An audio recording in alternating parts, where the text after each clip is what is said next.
सही ना लइकिन के डिमांड होला, बिहार वाला लड़का ब्रांड होला, यूपी वाला भैया ब्रांड होला।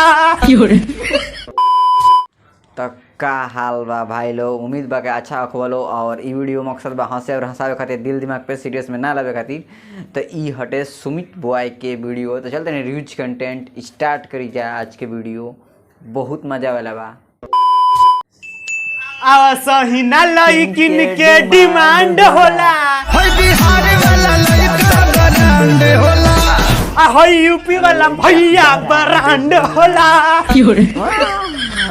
देखा ले भाई लोग, ये है ब्रांड लइका। समझ रहे हो?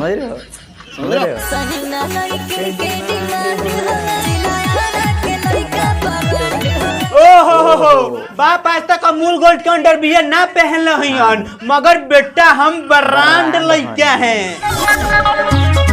ए नीलकमल भैया मर्द पैसा लेके देखत का बड़ा हो, लुटावा हमनी के लूटे खातिर रेडी बानी सन। लुटाओ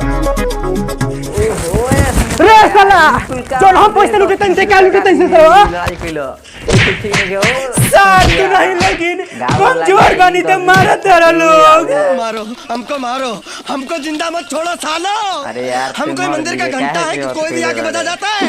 तो का हाल बा भाई लोग, हम हो ये दुनिया के सबसे बर्बाद इंसान। और जगदेव चाचा तू मर्द हमर मुंह का देखता रहो, चलो मर्द तू गाना लगावो। कहीं दिलवा के हाल रंडी हो गइल हमर माँ। हे जगदेव चाचा मर्द तू कैसन गाना लगैले बड़ा हो? दर्द भरा हमर लारवा भरा। चलो जल्दी से तू दोसर गाना लगावो। तहरा दादा के कॉलेज पर, कहाँ तहरा दादा के कॉलेज पर। ए मैडम 100 रुपये का चश्मा पहनले बारू तो तू अपना आप के चलाक समझे तारू का? ना ना ना ना ना, तू एकरा दादा के कॉलेज पर बिजली कहाँ से गिराइबू? एकर तो दादा भगवान के पास चल गइल बारन।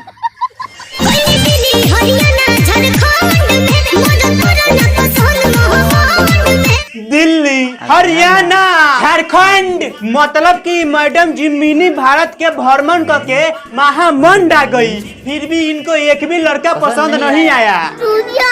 अरे मैडम तारा लड़का पसंद आइल चाहे ना आइल वो बात के तू छोड़ दो।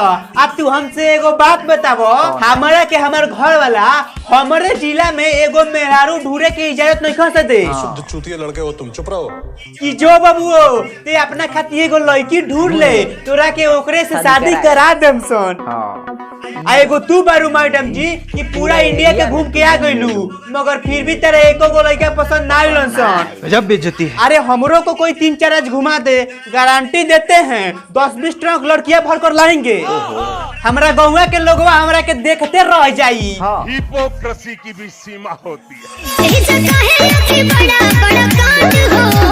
अरे पगली तोरा पता नहीं थे कि यूहे ऐतिहासिक बिहार हवे जहाँ रग रग में दौड़ेला राजनीति, सबके अखिया में भरल अंगार हवे, आ देश के नाम पर जान देवेला बच्चा बच्चा तैयार हवे। आ यूहे बिहार हवे जहाँ औरत के मांझला देवी, दिल में समाहित प्यार हवे, आ बाबू वीर कुंवर सिंह के धरती, आई बुआई सुमित्रा के घरवा बिहार हवे। अब ते ही बताओ रे पगली कि हमरा बिहार में काहे ना बड़ा बड़ा कांड होई। सार बिहार में त्योहार मनिए बॉबी, बिहार 44 रेस्टोरेंट पे आ जाता।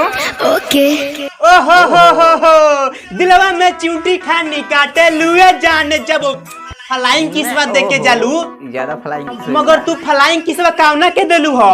काहे से कि एजे तो 36 को छुछुंदर बारन सन। अच्छा औरी डाल देनी फेरा में ढेर रंगदार के। ना ना ना ना ना ना ना ना मैडम जी तुम झूठ बोल रही हो। क्योंकि जो रंगदार लड़के होते हैं ना वो कभी भी लड़की सबके फेर में नहीं रहते हैं, वो सब बस अपने आप से मतलब रखते हैं। ये दुनिया क्या कर रही है उससे उन लोगों की कोई मतलब नहीं है। मौगवा जो होते हैं ना वो सब लड़की सबके फेर में रहते हैं, और आप समझ रही हो कि वो लोग रंगदार हैं, तो ये आपकी भूल है ना। एकदम सही बोल रही हो। काहे से कि तू 22 साल के जवान लड़की आ हम 16 साल के लड़का, तारा के हम कैसे खुश कर पाए? तारा के तो नीलकमल भैया खुश करी हन। ए आए मैडम 20 के बा लेबू आ 100 के बा अरे नीलकमल भैया महंगाई के जमाना में 10 गो देब तो हंस के भागी ना 20 द 50 द 100 द तबे नु झपट के लीही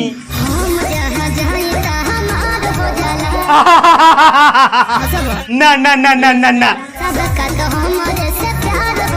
मैडम जी ई राउर भूल बा काहे से कि सब लड़का रउआ से प्यार करे लगी हंसन तो उ सब तो अपने में कटलर के मर जी हंसन कि उ हमार माल लियो तो उ हमार माल लियो ओ तेरी सीधा ऑफर मत लिया भैया ना तो ई बात में कही कि बाबू शॉपिंग करवा दो चौमिन खिला दो पिक्चर दिखवा दो हमर लौरा दिखवा दो